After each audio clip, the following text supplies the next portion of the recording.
Good morning student. चलिए आइए हम लोग आज फ्यूज से रिलेटेड कुछ ऑब्जेक्टिव सॉल्व करते हैं।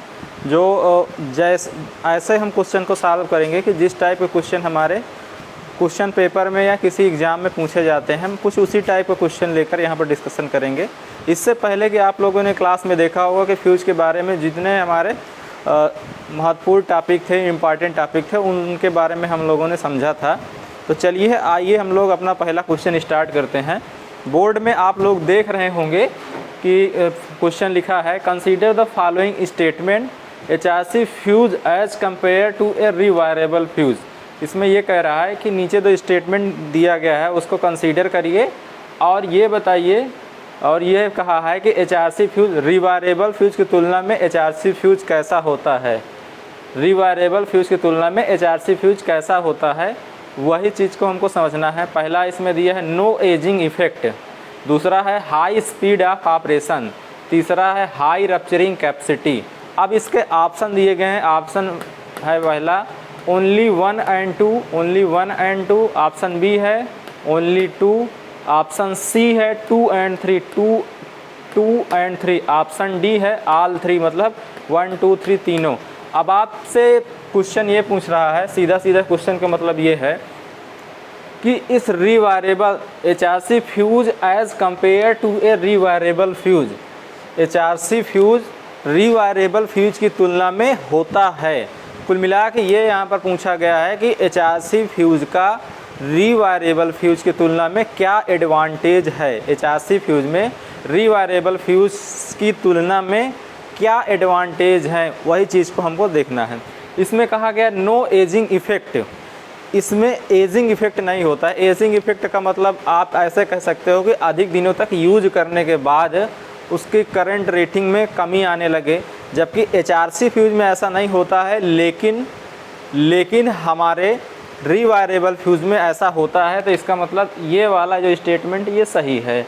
दूसरा स्टेटमेंट क्या है, high speed of operation, high speed of operation भी है HRC फ्यूज का इसमें, क्योंकि हम लोग सिल्वर एलिमेंट यूज करते हैं, इसलिए ये वाला भी स्टेटमेंट इसके हिसाब से सही है। अगला है हाई रप्चरिंग कैपेसिटी, ये भी सही है। HRC फ्यूज की रप्चरिंग कैपेसिटी अधिक होती है, ये भी सही है। तो यहाँ पर ये तीनों स्टेटमेंट सही हैं, इसका मतलब मेरा ऑप्शन डी सही है। यहाँ पर हमारा ऑप्शन डी सही हो जाएगा। अब आप ऐसा करिए, इस क्वेश्चन को आप नोट करते रहिए, तब तक मैं अगला क्वेश्चन लिखता हूँ बोर्ड पर, फिर आगे हम लोग डिस्कशन करते हैं।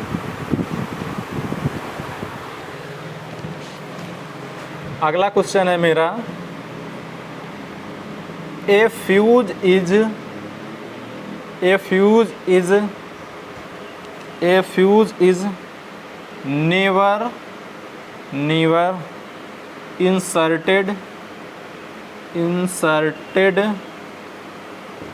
नेवर इंसर्टेड इन, पहला ऑप्शन दिया है न्यूट्रल वायर, बी ऑप्शन इसमें दिया है negative DC circuit,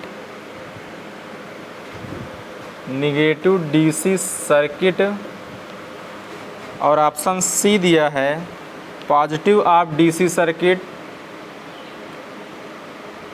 positive of DC circuit. Option number D दिया है फेज लाइन।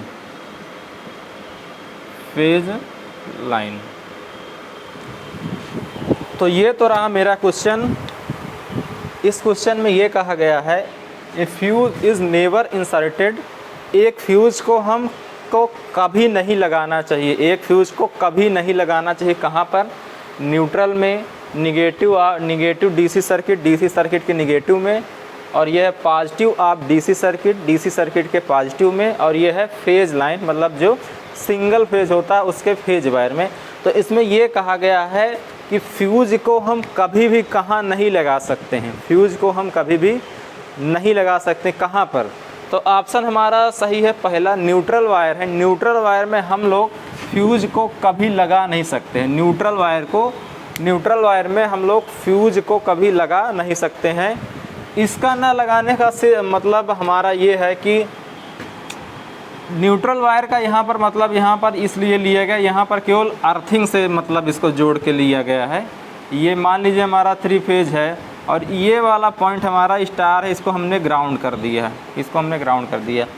अब यहाँ पर देखिए समझिएगा, ये कोई 3 फेज स्टार कनेक्टेड ट्रांसफार्मर है, हमने इसकी सेकेंडरी वाइंडिंग को दिखाया गया है, ट्रांसफार्मर की सेकेंडरी वाइंडिंग को दिखाया है, बात को समझेंगे। अब ये आगे कहीं सप्लाई जा रही है, ये आगे कहीं सप्लाई जा रही है, यहाँ पर सप्लाई, यहाँ पर कोई 3 फेज लोड कनेक्टेड है, 3 फेज यहाँ पर लोड कनेक्टेड है। अब अगर इसमें देखो, अगर इसमें कोई ग्राउंड फॉल्ट आएगा, अगर इसमें कोई ग्राउंड फॉल्ट आएगा तो ये इनके बीच हमारा करंट फ्लो होगी, ग्राउंड के थ्रू इसके बीच करंट हमारी फ्लो होगी। और अगर हम यहाँ पर ओवर करंट और अर्थ फॉल्ट रिले लगाए होते, ओवर करंट और अर्थ फॉल्ट रिले लगाए होते, तो आप जानते हो कि अभी आप तो नहीं जानते होंगे क्योंकि ये चीज़ रिले का है, कि जब आपका रिले का टॉपिक हम लोग डिस्कस करेंगे तो उसमें हम समझाएंगे कि कैसे अर्थ फॉल्ट रिले कैसे ऑपरेट करता है जब ग्राउंड में करंट फ्लो करती है। तो देखिए, अगर हमको ग्राउंड फॉल्ट है, अगर हमको अर्थ फॉल्ट रिले को ऑपरेट कराना है तो उसको ग्राउंड में करंट को फ्लो करना चाहिए। और ग्राउंड में करंट फ्लो तभी फ्लो करेगी जब उस करंट को कोई रिटर्निंग पाथ मिलेगा। अगर सोचो आप कोई ग्राउंड सिस्टम ना करो और ये अपना ग्राउंड में फ्लो करे तो ऐसा संभव नहीं है। ग्राउंड में करंट तभी फ्लो करेगी जब उसको कोई रिटर्निंग पाथ, कहीं ना कहीं से रिटर्निंग पाथ, इस फॉल्ट करंट के लिए रिटर्निंग पाथ कहीं मिलेगा तभी ये ग्राउंड में करंट फ्लो करेगी। और अगर ग्राउंड में फ्लो कर रही है तो हम क्या करेंगे, अर्थ फॉल्ट रिले का लगा के उसका उपयोग कर लेंगे।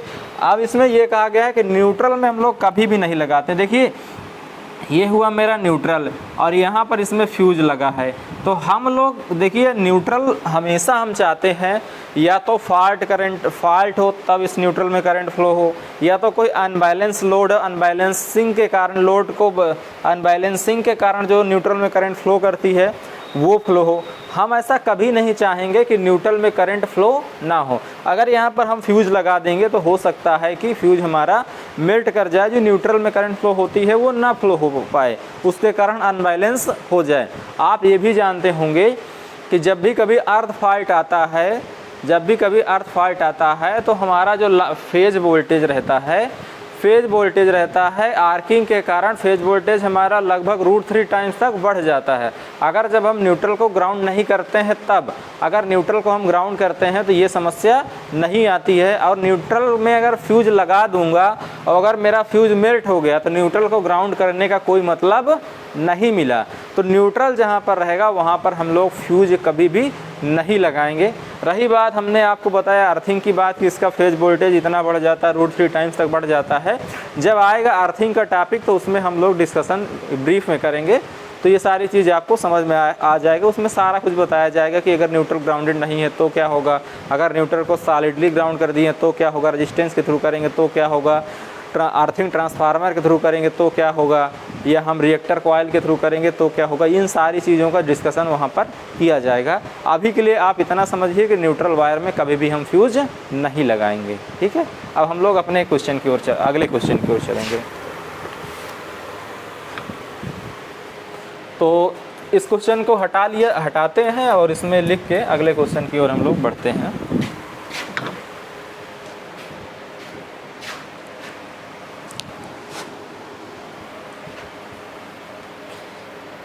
जितने भी ऑब्जेक्टिव आपको बताए जा रहे हैं सारे ऑब्जेक्टिव बहुत इंपॉर्टेंट है। हम वैसा क्वेश्चन ही सेलेक्ट करते हैं कि जिससे हम लोग क्वालिटी वाला एजुकेशन लें, क्वांटिटी वाला नहीं। कम टॉपिक में अच्छा नॉलेज गेन करें, हम वैसा क्वेश्चन सेलेक्ट करते हैं। चलिए आगे अगला क्वेश्चन की ओर हम लोग बढ़ेंगे।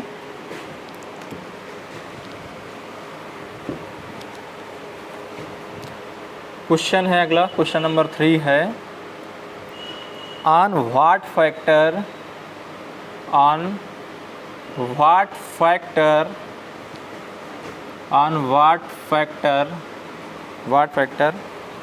does the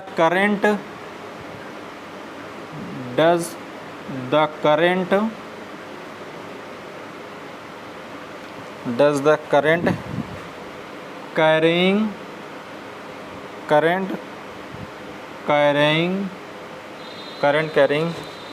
कैपेसिटी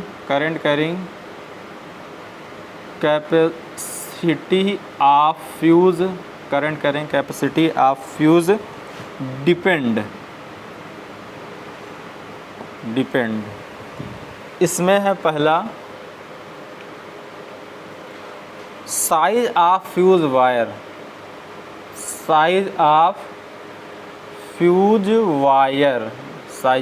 वायर, दूसरा था फ्यूज मटेरियल,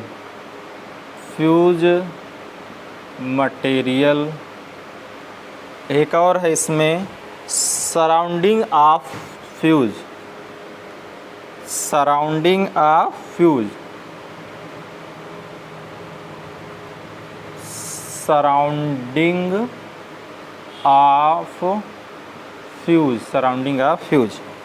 और फिर इसमें ऑप्शन दिया है, ऑप्शन ए दिया है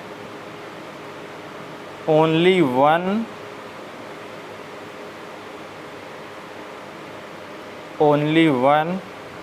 ऑप्शन बी है ओनली 1 and 3, हमने लिख देते हैं 1 and 3, केवल ऐसे लिख देता हूँ। ऑप्शन सी है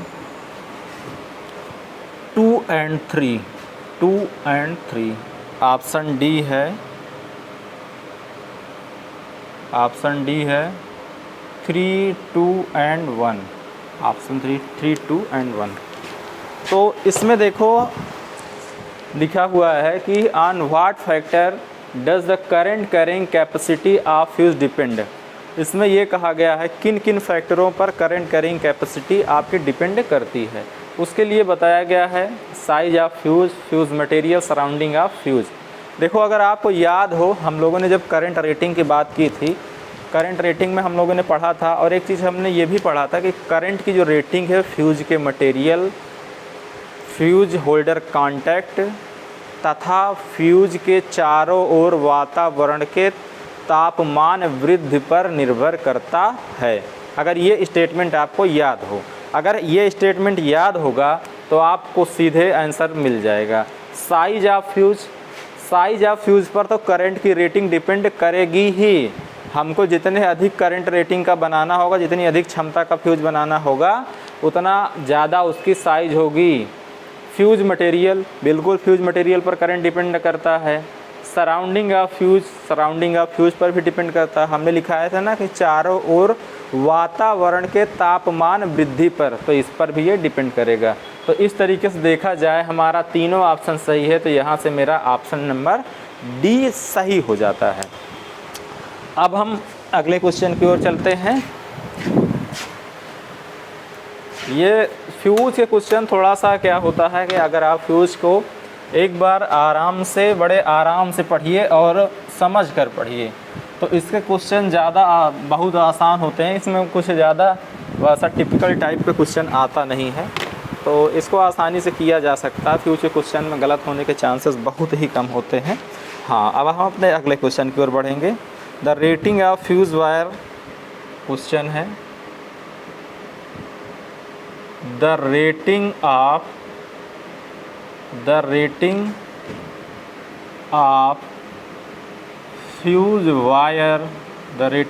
फ्यूज वायर is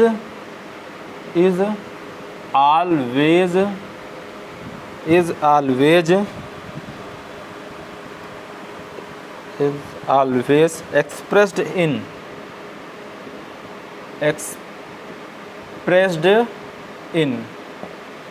इसमें दिया गया है एम्पियर हावर, पहला ऑप्शन दिया है एम्पियर हावर,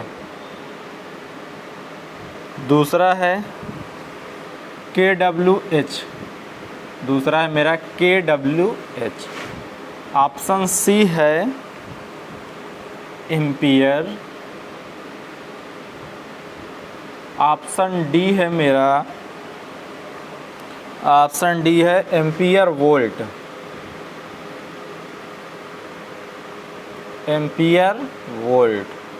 चलिए इसको हम लोग समझेंगे। इसमें बड़ा आसान सा चीज़ है, इसमें पूछा गया the rating of fuse wire always expressed. Fuse की रेटिंग किस में हमेशा बताई जाती है? तो आपको पता ही है कि फ्यूज की रेटिंग हम लोग एम्पियर में बताते हैं। फ्यूज की रेटिंग और फ्यूज की ब्रेकिंग कैपेसिटी दोनों में अंतर होता है। फ्यूज की रेटिंग एम्पियर में बताते हैं, फ्यूज की ब्रेकिंग कैपेसिटी MVA में बताते हैं। फ्यूज की रेटिंग किस में बताएंगे? एम्पियर में बताएंगे। फ्यूज की ब्रेकिंग कैपेसिटी किस में बताएंगे? MVA में बताएंगे। ठीक है, तो रेटिंग हमारा रहेगा एम्पियर में। ऑप्शन मेरा C सही होगा, ऑप्शन C सही होगा। चलिए, अच्छा क्वेश्चन था ये। अब हम लोग आगे बढ़ेंगे।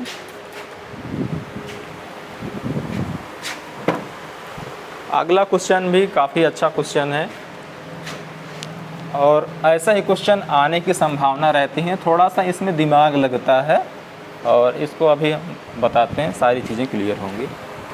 अगला क्वेश्चन कुछ मेरा इस टाइप का है। क्वेश्चन लिखिएगा, if a combination of HRC fuse. Question है if A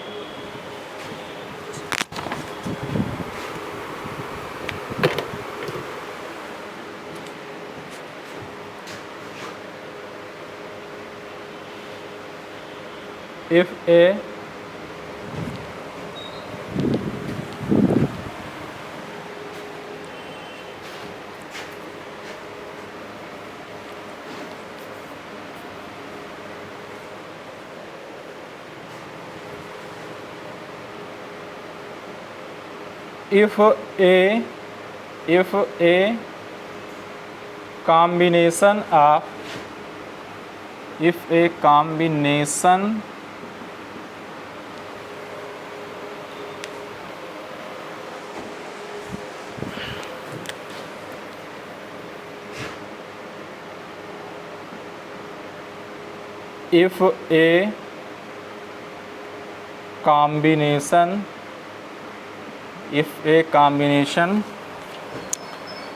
of HRC fuse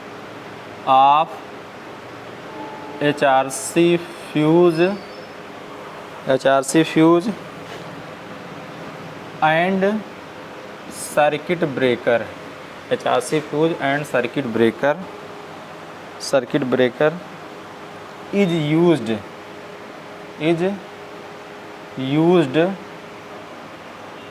the circuit breaker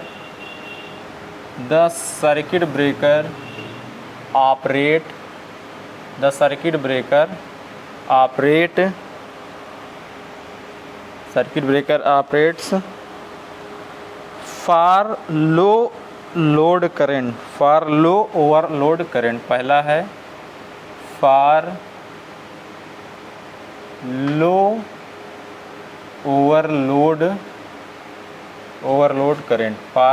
overload current। दूसरा ऑप्शन इसमें है for short circuit current,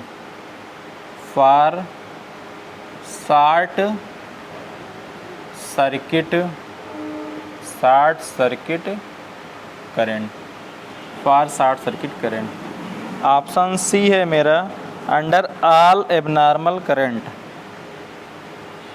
under all abnormal current. Option D है कॉम्बिनेशन इज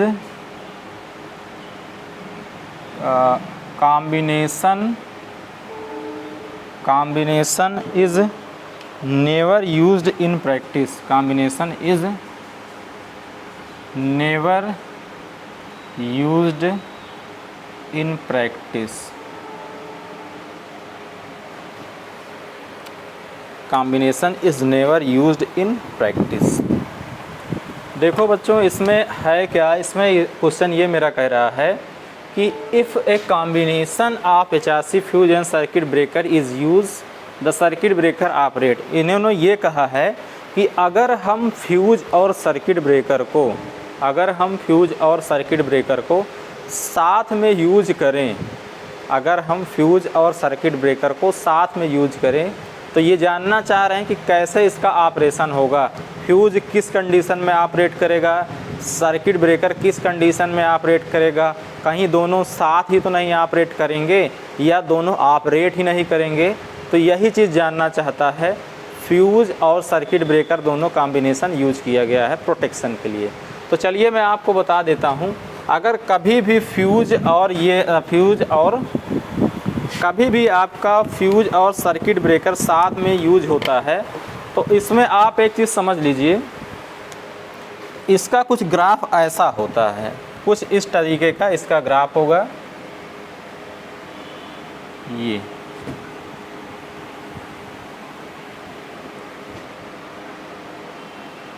मेरा क्या है, इसको बहुत इम्पॉर्टेंट क्वेश्चन है, इसको आप ध्यान से समझिएगा। अगर मैं इसको करंट दिखाता हूँ और इसको मैं टाइम दिखा दूँ, ये टाइम मिली सेकेंड में रहेगा, करंट किलो एम्पियर में भी हो सकता है। तो एक ग्राफ कुछ ऐसा बनता है, एक ग्राफ कुछ ऐसा बनेगा। थोड़ा सा और इसको ऊपर बना दिया जाए, और एक मेरा ग्राफ कुछ इस तरीके से बनता है।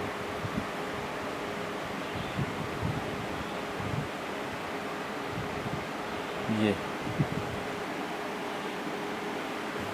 और ये वाली लाइन होती है, इस वाली लाइन को हम बोलते हैं, ये लाइन शो करती है breaking capacity of circuit breaker. ठीक है, सबसे पहले हम लोग दिखा देते हैं ये ग्राफ किसका किसका है। ये वाला मेरा ग्राफ है characteristic of fuse, characteristic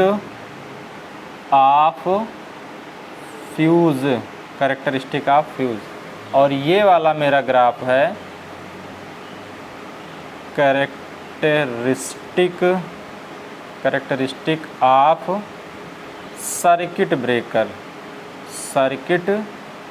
breaker, characteristic of circuit breaker. और ये क्या है, breaking capacity of circuit breaker, breaking capacity of circuit breaker. आप इसको कैरेक्टरिस्टिक ऑफ सर्किट ब्रेकर नहीं लिखेंगे, इसको यहाँ पर हम लिखेंगे प्रोटेक्टिव डिवाइस लिख सकते हैं। कैरेक्टरिस्टिक ऑफ प्रोटेक्टिव डिवाइस में हमारा रिले लगा रहेगा, और वो रिले किससे प्रोटेक्शन प्रोवाइड कराएगा, सर्किट ब्रेकर से। प्रोटेक्टिव डिवाइस यहाँ समझो। देखो, अगर जब हम फ्यूज और सर्किट ब्रेकर दो यूज करते हैं साथ में प्रोटेक्शन के लिए, ये मेरा फ्यूज है और ये प्रोटेक्टिव डिवाइस है, तो प्रोटेक्टिव डिवाइस किसको ऑपरेट कराएगा, सर्किट ब्रेकर को ही ऑपरेट कराएगा। इनडायरेक्टली आप ये लिख सकते हो। तो इसमें जब भी देखो मेरा फ्यूज और सर्किट ब्रेकर फ्यूज और सर्किट ब्रेकर जब भी हम लोग यूज करते हैं तो वो उनका प्रोटेक्शन कुछ, उनका कॉम्बिनेशन कुछ हम इस टाइप से करते हैं, और इस टाइप में आप ये समझिए। और इसमें हम इस बात का ध्यान रखते हैं कि देखो, फ्यूज जो हमारा सर्किट ब्रेकर है उसकी तो ब्रेकिंग कैपेसिटी लिमिटेड है, और जो भी प्रोटेक्टिव डिवाइस है, जिस प्रोटेक्टिव डिवाइस का हम यूज करते हैं, हम ये चाहते हैं उस प्रोटेक्टिव डिवाइस से सर्किट ब्रेकर जो सर्किट को इंटरप्ट करे, सर्किट ब्रेकर की ब्रेकिंग कैपेसिटी से अधिक ना हो। सर्किट ब्रेकर देखो, इधर ये करंट है, सर्किट ब्रेकर की ब्रेकिंग कैपेसिटी इतना है, इससे ऊपर आप जाओगे तो सर्किट ब्रेकर की ब्रेकिंग कैपेसिटी से अधिक हो जाएगा। तो लेकिन आप ये समझो, अगर फॉल्ट करंट आपकी, मान लो अगर फॉल्ट आपका कुछ इतना हो, ये देखो ये वाला मेरा करंट दिखा रहा है, ये मेरा करंट दिखा रहा है, ये वाला मेरा करंट है, और ये मेरा टाइम है, अगर हम इस डायरेक्शन में बढ़ेंगे तो टाइम बढ़ेगा, इस डायरेक्शन में बढ़ेंगे तो फॉल्ट करंट बढ़ेगा। तो हम अगर आपको ये कहें कि अगर कोई फॉल्ट, मान लो कोई फॉल्ट यहाँ पर आए, कोई फॉल्ट इस पॉइंट पर आए, इस पॉइंट का मतलब है कि ये, इस पॉइंट का मतलब है कि ये वाला, इस पॉइंट पर फॉल्ट आए, तो आप ये बताओ इस पॉइंट पर ऑपरेट कौन करेगा, इस पॉइंट पर ऑपरेट कौन करेगा। ये टाइम है, ये करंट है, ये कैरेक्टरिस्टिक किसका है, प्रोटेक्टिंग डिवाइस का। तो इस कंडीशन में जो ऑपरेट करेगा, इस कंडीशन में कौन ऑपरेट करेगा, इस कंडीशन में ऑपरेट करेगा आपका सर्किट ब्रेकर ऑपरेट करेगा। इस कंडीशन में क्या ऑपरेट किया, सर्किट ब्रेकर ऑपरेट किया। अगर आपसे ये पूछें हम, अगर मैं आपसे कहूँ कि मेरा फॉल्ट यहाँ पर है, मेरा फॉल्ट करंट यहाँ पर है, तो आप ये बताओ ये फॉल्ट आपका यहाँ पर है, ठीक है, यहाँ पर इस पॉइंट पर फॉल्ट, इस पॉइंट का मतलब ये करंट की वैल्यू ये ध्यान दीजिएगा, ये बहुत समझने वाली बात है। करंट की वैल्यू कुछ ऐसी है, इतनी करंट की वैल्यू है। अभी जो मेरा फॉल्ट करंट आ रहा उसकी करंट ये इतनी बराबर है, ये यहाँ से लेके यहाँ तक कुछ करंट है। तो इस कंडीशन में देखो, इस कंडीशन में क्या क्या ऑपरेट कर सकता है, ये सर्किट ब्रेकर का है और इसी के सीध में कौन सा पड़ रहा है, फ्यूज पड़ रहा है, ठीक है। अभी आप समझो, यहाँ से ये हम एक नीचे डालेंगे लाइन, डॉटेड लाइन, और यहाँ से एक डॉटेड लाइन हम ये डाल दें। अब आप ये बताओ, यहाँ से समझो, इस फॉल्ट के लिए इस सर्किट ब्रेकर का ऑपरेटिंग टाइम कम है कि फ्यूज का। अगर आप देखो तो ये सर्किट ब्रेकर वाला टाइम है, ये फ्यूज वाला टाइम है। तो यहाँ से आपको ये पता चल रहा होगा कि यहाँ पर भी सर्किट ब्रेकर मेरा पहले ऑपरेट करेगा। क्यों ऑपरेट करेगा, क्योंकि उस फॉल्ट की कंडीशन में सर्किट ब्रेकर भी ऑपरेट कर सकता है, फ्यूज भी ऑपरेट कर सकता है। लेकिन चूंकि सर्किट ब्रेकर के लिए टाइम हमारा कम है, इस फॉल्ट करंट के लिए सर्किट ब्रेकर के लिए टाइम हमारा कम है, तो इसलिए सर्किट ब्रेकर मेरा ऑपरेट करेगा। सर्किट ब्रेकर यहाँ पर कौन ऑपरेट किया, सर्किट ब्रेकर, यहाँ पर कौन ऑपरेट किया, सर्किट ब्रेकर ऑपरेट किया। अब आप ध्यान दो, अगर आपको मैं कहूँ कि फॉल्ट मेरा अब बढ़कर कुछ यहाँ पर आ गया, फॉल्ट करंट बढ़कर मेरी कुछ यहाँ पर आ गई, तो इस कंडीशन में आप देखो, अगर ये करंट के समानांतर आप डॉटेड लाइन खींचो तो एक ये वाला हमारा, ये वाला फ्यूज वाला ग्राफ है, ये फ्यूज को कट करता है और ये सर्किट ब्रेकर को। तो यहाँ पर आप देखो, अगर इसमें डॉटेड लाइन आप खींच पाओ तो आप ये देखोगे, एक ये वाला किसके लिए, फ्यूज के लिए टाइम है। अगर सर्किट ब्रेकर ऑपरेट करता तो उसके लिए क्या टाइमिंग है, दिया गया है, ये टाइमिंग आएगा। तो आप देख पा रहे होंगे कि जो ये मेरा फ्यूज वाला टाइम है इस सर्किट ब्रेकर वाले टाइम से कम है। तो इस कंडीशन में जो कौन ऑपरेट करेगा, मेरा फ्यूज ऑपरेट करेगा। कौन ऑपरेट करेगा, फ्यूज ऑपरेट करेगा। तो अच्छा, आप यहाँ से आप ये ध्यान दो, फ्यूज मेरा कब ऑपरेट किया, फ्यूज मेरा कब ऑपरेट किया, जब मेरी फॉल्ट करंट अधिक थी। सर्किट ब्रेकर मेरा कब ऑपरेट किया, जब मेरी फॉल्ट करंट कम थी, जब मेरी फॉल्ट करंट कम थी। आप यहाँ से अंदाज़ा लगाइए, जैसे जैसे ऊपर बढ़ते हैं फॉल्ट करंट की वैल्यू बढ़ती है, तो हम क्या देख पा रहे हैं कि जब फॉल्ट मेरा कम है, फॉल्ट करंट मेरी कम है, तो सर्किट ब्रेकर ऑपरेट करता है। जब फॉल्ट मेरी करंट कम है तो मेरी सर्किट ब्रेकर ऑपरेट करता है, और जैसे फॉल्ट करंट आगे बढ़ती है तो उसके बाद वो फ्यूज ऑपरेट करता है। तो आप यहाँ से इस चीज़ का अंदाज़ा लगा सकते हैं कि फॉल्ट करंट अगर कम होगा तो सर्किट ब्रेकर ऑपरेट करेगा, फॉल्ट करंट अधिक होगा तो कौन ऑपरेट करेगा, फ्यूज ऑपरेट करेगा।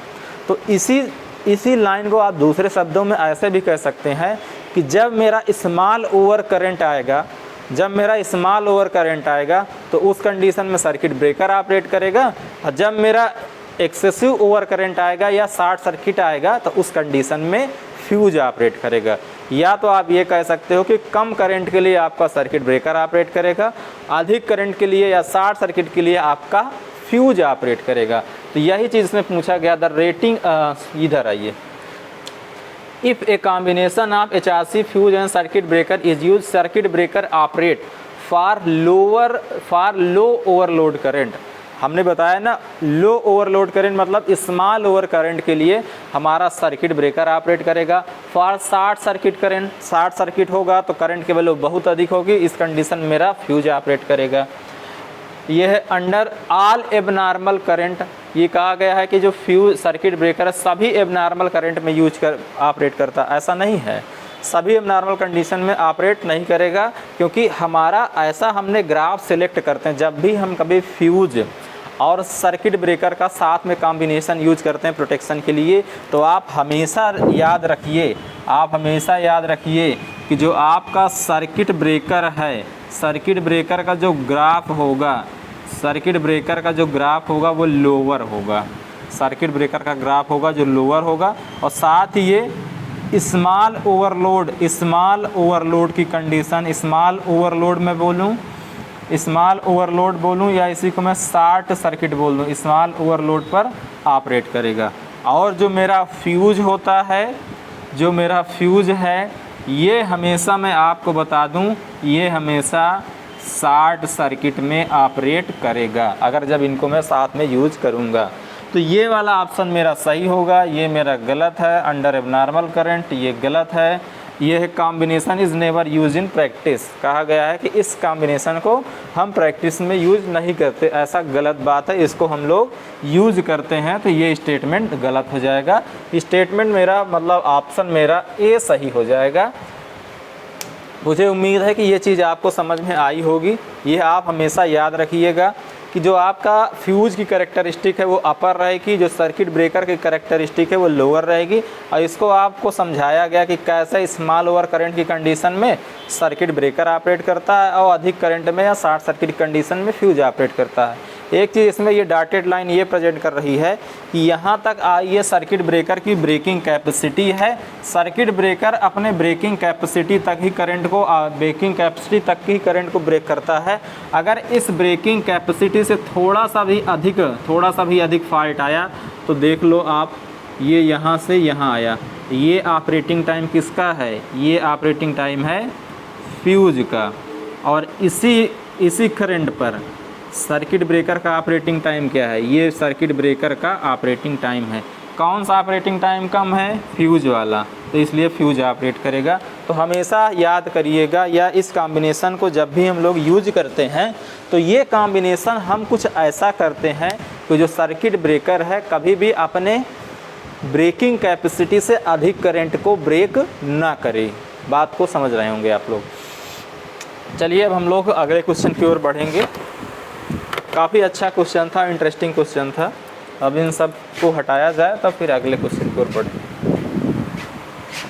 देखो, ऐसा कॉम्बिनेशन हम लोग मोटर के प्रोटेक्शन के लिए जनरली यूज कर पाते हैं। और जितनी चीज़ें हमने बताया है आपको इसमें कि इसको लोअर रखते हैं या एक्सेसिव ओवर करंट के लिए ये यूज़ होता है फ्यूज मेरा, और स्मॉल ओवर करंट या लो ओवर करंट के लिए मेरा सर्किट ब्रेकर यूज होता है। इस कॉम्बिनेशन को हम यूज कर सकते हैं। सर्किट ब्रेकर का या सर्किट ब्रेकर कहूँ या protective device in the sense relay, protective device की कैरेक्टरिस्टिक लोअर होगी। इन सारी चीज़ों को आप लोग अपने कॉपी में पॉइंट वाइज लिख लीजिएगा, क्योंकि ये चीज़ें टाइम के साथ भूल जाती हैं। आपके साथ क्या है ना कि आपके पास बहुत सारे सब्जेक्ट होते हैं, तो सभी को आपको समझना है, तो ये भूल जाएगा समय के साथ। तो आप लिखे रहेंगे तो हमेशा के लिए ये आपके साथ बना रहेगा।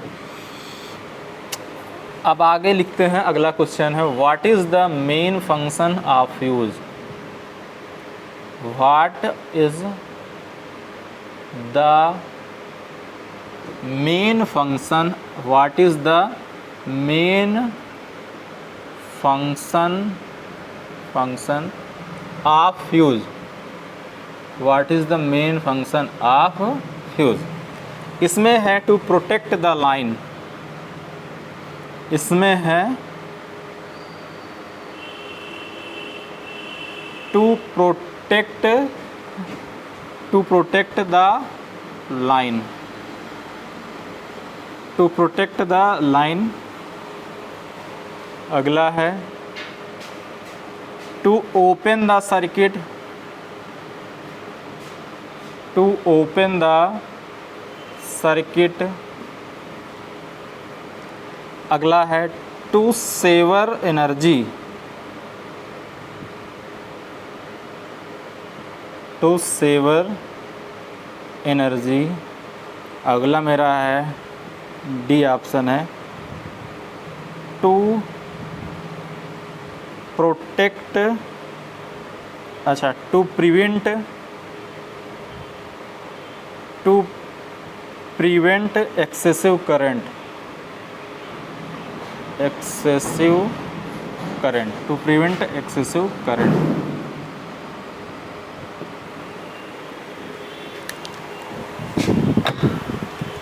इसमें ये है कि what is the main function. देखो फ्यूज का मेन फंक्शन क्या है यहाँ पर। इसी देखिए क्या होता क्या है, ऑब्जेक्टिव क्वेश्चन होते तो बड़े शानदार हैं, बड़े आसान होते हैं, लेकिन बस इनकी एक एक लाइन में इनका रहस्य छुपा हुआ होता है।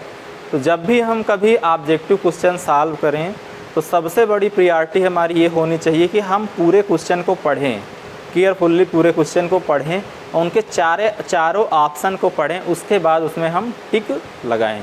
तो इसमें यह है कि फ्यूज का मेन फंक्शन क्या होगा, टू प्रोटेक्ट द लाइन। बिल्कुल सही बात, लाइन को प्रोटेक्ट करता है, फ्यूज लाइन को प्रोटेक्ट करता है। क्या इसका मेन फंक्शन है, ये इसका मेन फंक्शन है कि नहीं, ये तो हम पूरा ऑप्शन पढ़ पाएंगे तब तो पता लग पाएगा।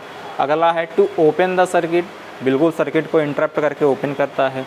टू सेवर एनर्जी, कह रहा एनर्जी को सेव करता है। अगला है टू प्रिवेंट एक्सेसिव करंट। अब इन चारों में मेरा ऑप्शन ये सही है, ये सर्किट को प्रोटेक्ट तो करता है। कब करता है प्रोटेक्ट, जब एक्सेसिव ओवर करंट फ्लो होती है। सर्किट को ओपन तो करता है, कब करता है, जब एक्सेसिव करंट फ्लो करती है। तो इसलिए ऑप्शन डी मेरा इस क्वेश्चन के लिए सही होगा। तो इसको आप लोग नोट कर लीजिए। अब अगला क्वेश्चन है, ये भी बहुत इजी क्वेश्चन है। क्वेश्चन कह रहा है a fuse is A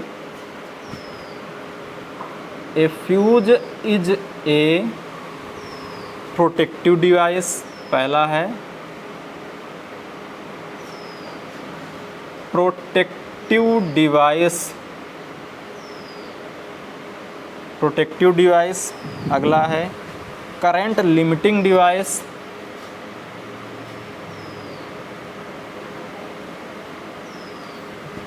current limiting device, current limiting device. अगला ऑप्शन सी है current controlling device. Current controlling device, current controlling device. अगला मेरा है नॉन ऑफ द एबव या none of these, none of these.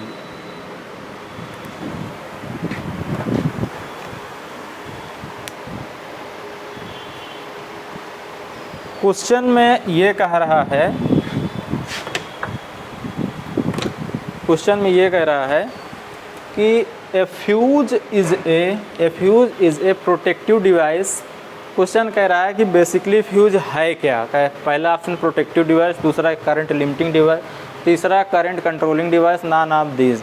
देखो ये बड़ा आसान सा क्वेश्चन है। आप जानते ही हो कि फ्यूज एक प्रोटेक्टिंग डिवाइस है, तो बहुत ज़्यादा इसमें दिमाग लगाने की जरूरत नहीं। करंट लिमिटिंग डिवाइस नहीं है, करंट को इंटरप्ट करता है फॉल्ट की कंडीशन में, करंट को कंट्रोल नहीं करता है, ये एक प्रोटेक्टिंग डिवाइस है। ऑप्शन मेरा ए सही होगा।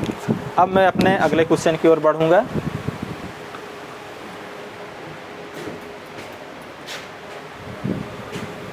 अगला क्वेश्चन मेरा थोड़ा सा न्यूमेरिकल बेस्ड है, और पूरे फ्यूज़ में आप लोगों ने एक ही फार्मूला ही पढ़ा था न्यूमेरिकल के लिए, फ्यूजिंग करंट वाला, I=D⁻³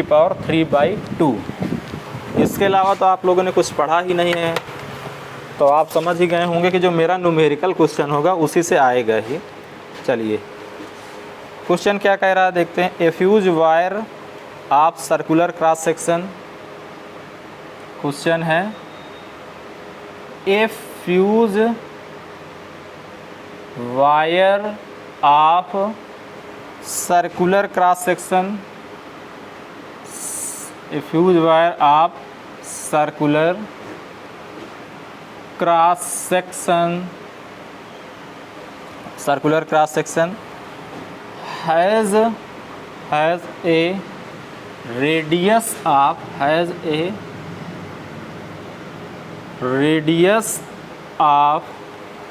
a radius of 0.8 mm, 0.8 mm. The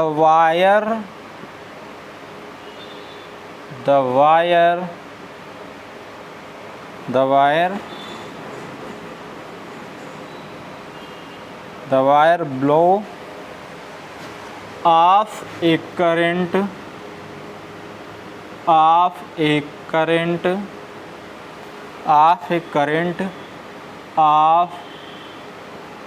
ampere. The radius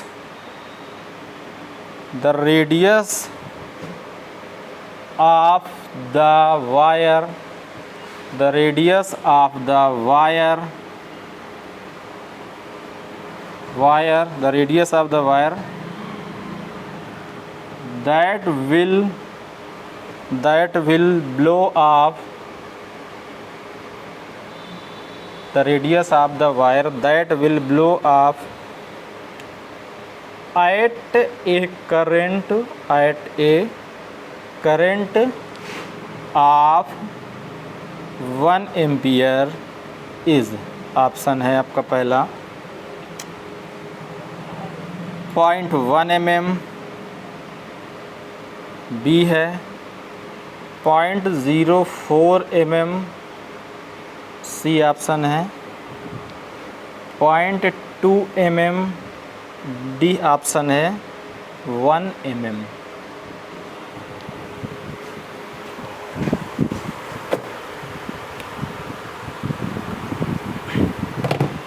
question कुछ इस प्रकार है। क्वेश्चन मेरा कह रहा है कि एक fuse wire circular cross section area का है, has radius of 0.8 mm, the wire blow of A current of 8 ampere.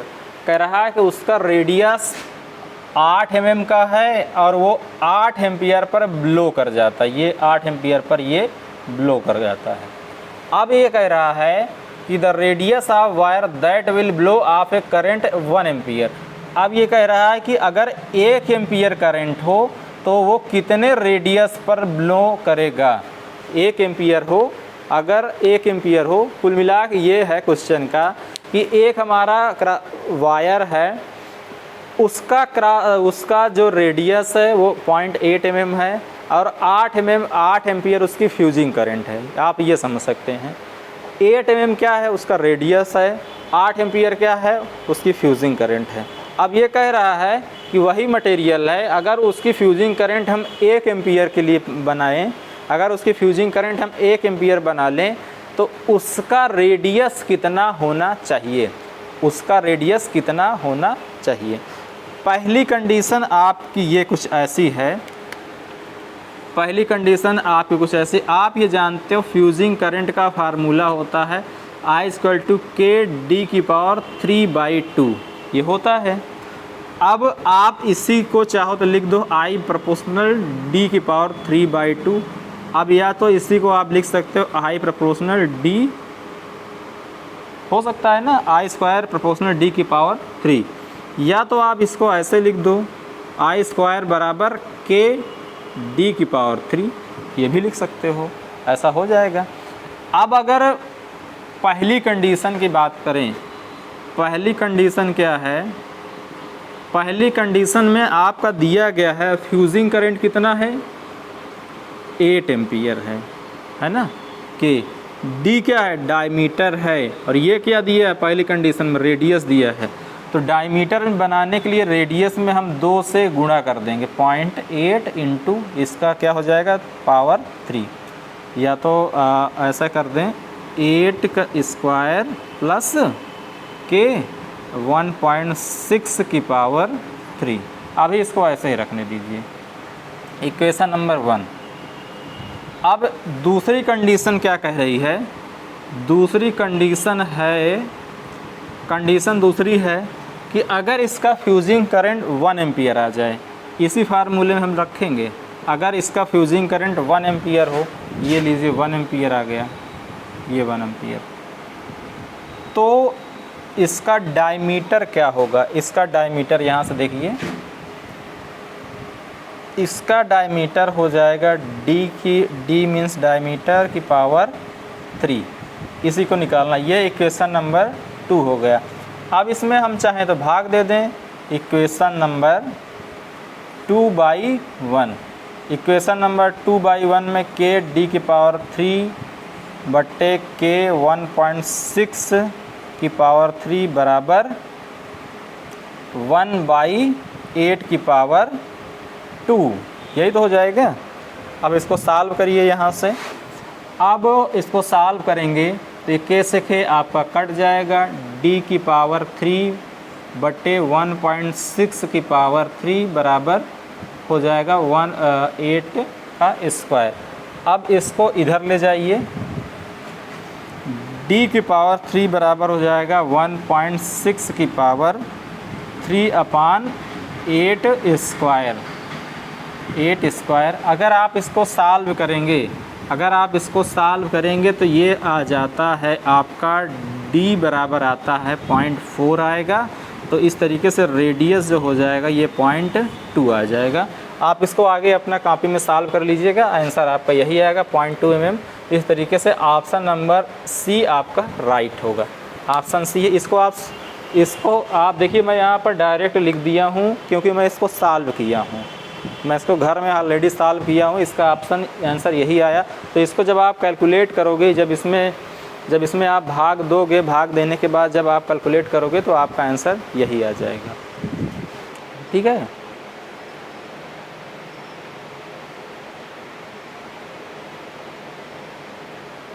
चलिए हम लोग अगले क्वेश्चन की ओर बढ़ेंगे।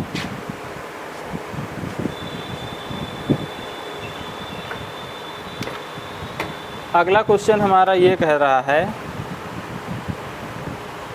हाँ सबसे पहले इसको हटाया जाए, उसके बाद इसके बारे में बात करते हैं।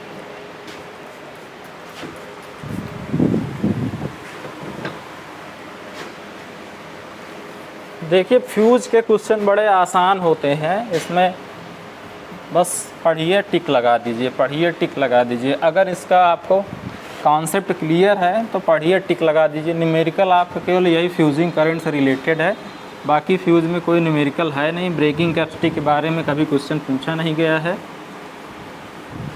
और फ्यूजिंग करंट के बारे में ही एक आध क्वेश्चन कभी कभार पूछ लिया गया है। तो फ्यूजिंग करंट से रिलेटेड आपको जहाँ भी क्वेश्चन मिलेगा उसको आप घर में प्रैक्टिस कर लेंगे तो ज़्यादा बेटर रहेगा।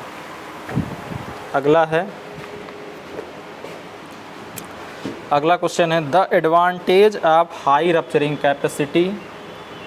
क्वेश्चन है the advantage of high rupturing capacity, advantage of high rupturing capacity या इसी को हम कह सकते हैं HRC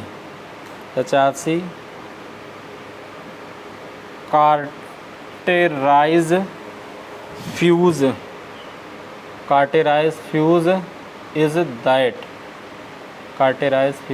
दैट। पहला हमारा है, पहला does not deteriorate with age, does not deteriorate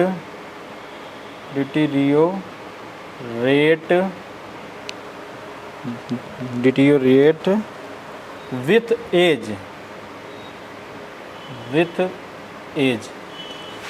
अगला ऑप्शन है 2 इज़ क्वाइट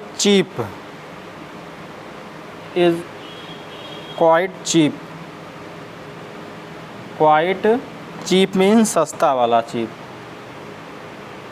अगला ऑप्शन है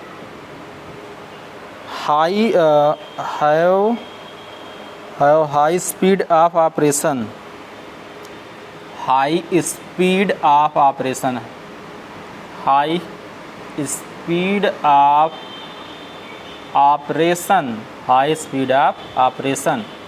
और ऑप्शन 4 है all of the above, all of the above. देखो यहाँ पर क्या कहा गया है, the advantage of HRC fuse, HRC fuse के एडवांटेज के बारे में ही इन्होंने जिक्र किया है बस। और HRC फ्यूज़ के सब कुछ सारे एडवांटेज ही तो हमको मिलते हैं। Does not deteriorate with age, आपको बताया गया था कि ये HRC फ्यूज़ एज के साथ डिटेरिएट नहीं होता। क्यों नहीं होता है? क्योंकि HRC फ्यूज़ में वातावरण का प्रभाव नहीं पड़ता है। बाकी सेमी इनक्लोज वाले में या रिवायरेबल फ्यूज़ में वातावरण का प्रभाव पड़ता है। क्यों पड़ता है? क्योंकि वो सेमी इनक्लोज रहता है, फुल्ली इनक्लोज नहीं होता है। इट क्वाइट चीप, फ्यूज़ है तो सस्ता होगा ही। It high speed of operation, इसका ऑपरेटिंग स्पीड हाई होगा। इस तरीके से option number 4 all of above सही हो जाएगा। तीनों सही है ना, तो ऑप्शन नंबर चौथा ये वाला आपका कुछ सही हो जाएगा। चलिए अगला क्वेश्चन हम देखते हैं। अगला क्वेश्चन मेरा क्या कह रहा है,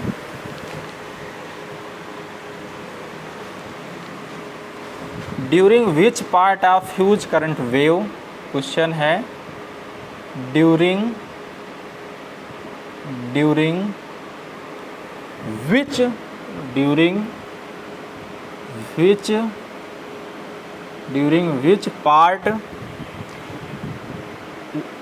which part of fault current during which part of fault current wave the fuse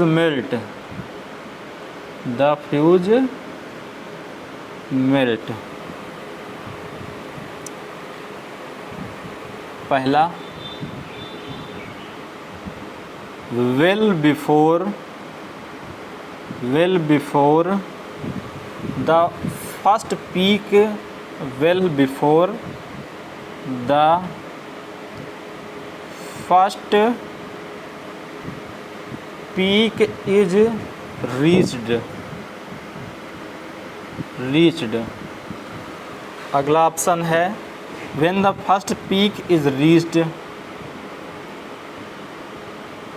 when the first peak is reached, first peak is reached, first peak is reached।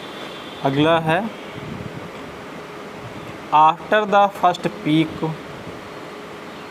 after the first peak, after the first peak। अगला है none of the above, none of the above।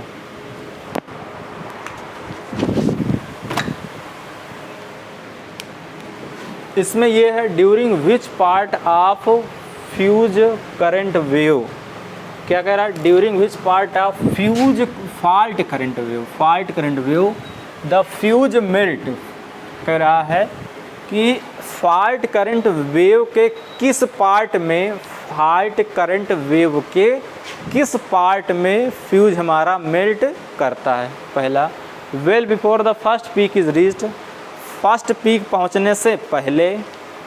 When the first peak is reached, जब first peak पहुंच जाता है। After the peak, peak के बाद। Non of the above, तो सबसे पहले हम क्या करते हैं, फॉल्ट करंट वेव बना लेते हैं। फॉल्ट करंट वेव ये हमारी है fault current wave. Fault current wave देखो कुछ ऐसा बनेगा, ये अगर आप याद होगा ही, ये आपका फॉल्ट करंट वेव है। इधर आपका करंट है किलो एम्पियर में, ये आपका टाइम है मिली सेकंड में। ये आपका क्या कहलाता है, ये आपका कहलाता है cut off current, cut off current. Cut off current, ये एसिमेट्रिकल प्रोस्पेक्टिव करंट होता है। तो इसमें ये कहा गया है कि during which part of fault current wave fuse melt, fuse आपका मेल्ट कहाँ करता है, तो आप ये जानते हो फ्यूज आपका मेल्ट करता है कट ऑफ पॉइंट पर, और कट ऑफ पॉइंट हमारा क्या है, ये वाला, ये मेरा कट ऑफ पॉइंट है, यहीं पर फ्यूज एलिमेंट मेल्ट करेगा। अब क्या कहा, well before the first peak is reached, first peak पहुंचने से पहले, देखिए पहला ये हमारी पहली हाफ साइकिल है, ये दूसरी हाफ साइकिल है, या कहें ये पूरी एक साइकिल है। तो ये कह रहा है कि फर्स्ट हाफ साइकिल पहुंचने से पहले, first half cycle, first half cycle के पीक पहुंचने से पहले, ये इसका पीक हो गया, ये इस पूरी हाफ साइकिल का यही तो पीक है, ये इसका पीक है। और ये कहाँ पर मेल्ट हो रहा है, ये देखिए पीक है, ये पीक से पहले ही तो मेल्ट हो रहा है, इसका मतलब ये ऑप्शन सही हो जाएगा। अब इनको भी चेक कर लेते हैं। When the first peak is reach, जब पहली पीक पहुंच जाती है, नहीं पहली पीक तो यहाँ पर है, जबकि मेल्ट इससे पहले किया है। अगला आफ्टर द पीक कह रहा, पीक के बाद कहीं यहाँ या यहाँ, ऐसा भी नहीं है। आप लोगों ने अगर याद हो तो कट ऑफ करंट की डिफिनीशन में हमने लिखाया भी था, प्रॉस्पेक्टिव पीक से पहले, यही है प्रॉस्पेक्टिव पीक, प्रॉस्पेक्टिव पीक से पहले करंट का वह मान जिस पर फ्यूज एलिमेंट मेल्ट हो जाए, तो वही क्या कहलाता है, वही कहलाता है कट ऑफ पॉइंट। और यही चीज़ इसमें पूछ भी रहा है कि कहाँ पर हमारा फ्यूज एलिमेंट मेल्ट करता है, किस पॉइंट पर फ्यूज एलिमेंट मेरा मेल्ट करेगा। तो आप जानते हो कट ऑफ पॉइंट पर मेल्ट करेगा, और आपको ये भी पता है कि कट ऑफ पॉइंट हमेशा प्रॉस्पेक्टिव पीक से पहले आता है। चलो अगला क्वेश्चन देखो, the primary function of a fuse is to, question है the primary function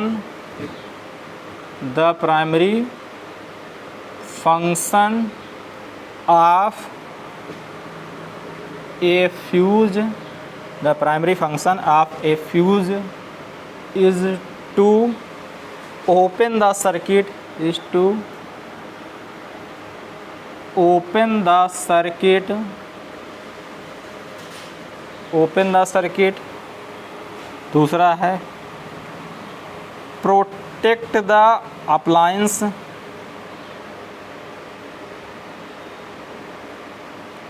protect the appliance, protect the appliance. C है protect the line,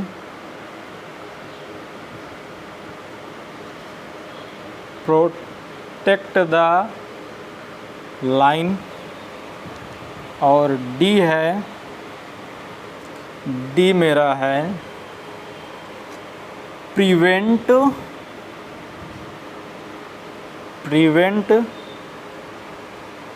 prevent excessive, prevent excessive current, prevent excessive current flow, prevent excessive current from,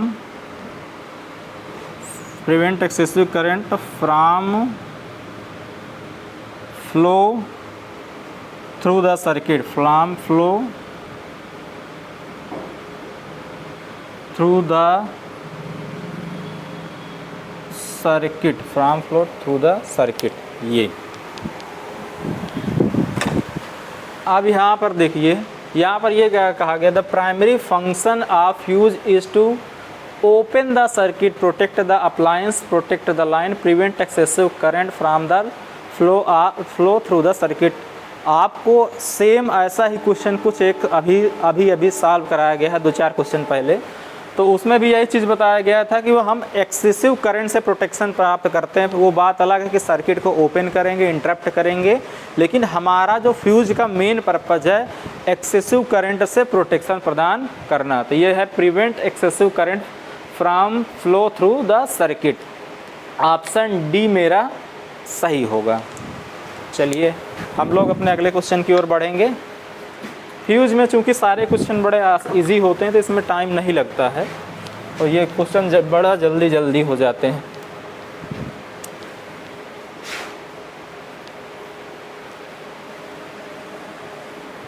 चलो अब आ गया हमारा अगला question है, the delay fuse are use for the protection of.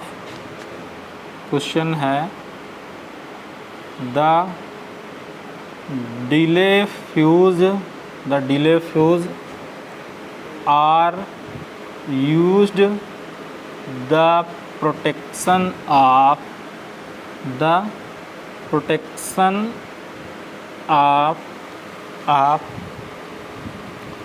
मेरा है motor circuit, motor है, ऑप्शन ए है मोटर, ऑप्शन बी है power outlet circuit, power outlet circuit, option C है फ्लोरोसेंट बल्ब या fluorescent tube,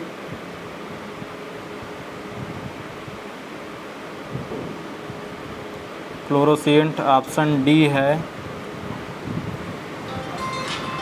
light circuit, option D है light circuit, fluorescent lamp.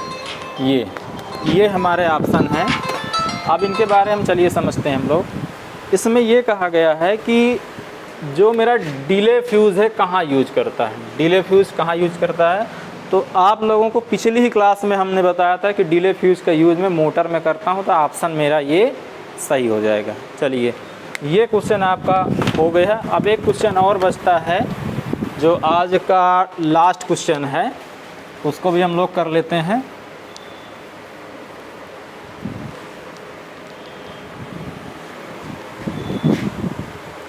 मेरा अगला क्वेश्चन है the fuse wire in DC circuit. बड़ा अच्छा क्वेश्चन है। The fuse wire in DC circuit, the fuse wire in DC circuit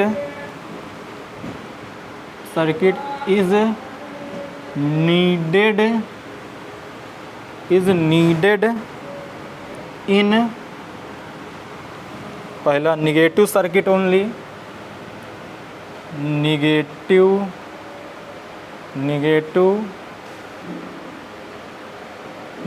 circuit only. दूसरा option है positive circuit only, positive circuit only. Option C है हमारा both A and B, both A and B. Option D है, option D क्या कह रहा है, either A or B, either A or B, either A or B. यहाँ पर है the fuse wire in DC circuit is needed in negative circuit, positive circuit, both A and B या either A or B. देखो जो DC circuit होता है, जो आपका डीसी सर्किट होता है, चाहे पॉजिटिव हो या निगेटिव हो, चूँकि पॉजिटिव और निगेटिव दोनों डीसी सर्किट, जब आपका पॉजिटिव और निगेटिव होगा तो डीसी सर्किट में होता है क्या, दोनों में समान करंट फ्लो होती है, डीसी सर्किट में समान करंट फ्लो होती है। तो इसमें हम डीसी सर्किट की कंडीशन में पॉजिटिव निगेटिव दोनों वायर में हम फ्यूज लगाते हैं। तो इस तरीके से ऑप्शन सी मेरा सही हो जाता है। और जैसा कि हमने अभी बताया ये क्वेश्चन आज आपका लास्ट था, तो ये आज का आपका फ्यूज का टॉपिक कंप्लीट होता है। और साथ ही मैं आपको ये बता दूं कि आपका सर्किट ब्रेकर से रिलेटेड एक टेस्ट होगा। अब ये कब टेस्ट होगा इसके लिए सर अनाउंस करेंगे, तो आप लोग प्रिपेयर रहिएगा और अच्छे से तैयारी करिएगा, ईमानदारी से पढ़ाई करिएगा। मेरा विश्वास है कि सिलेक्शन आपका ज़रूर होगा। चलिए आज की क्लास को यहीं पर एंड करते हैं। बहुत बहुत धन्यवाद आप सबका।